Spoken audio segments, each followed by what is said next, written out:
Hello guys, so in this video I am going to show you how you can install apps in your laptop or desktop.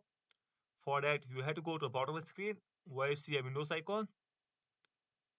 Just click on it. Now go to the Microsoft Store. Here it is.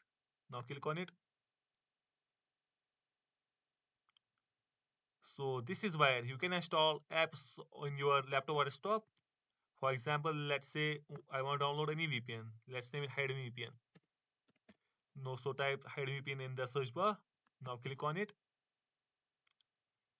And here is the Hide VPN. Click on get option to install this app. Just click on get. Now wait for some time until it installs.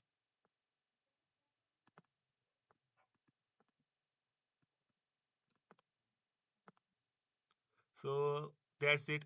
Hide VPN is installed in my computer.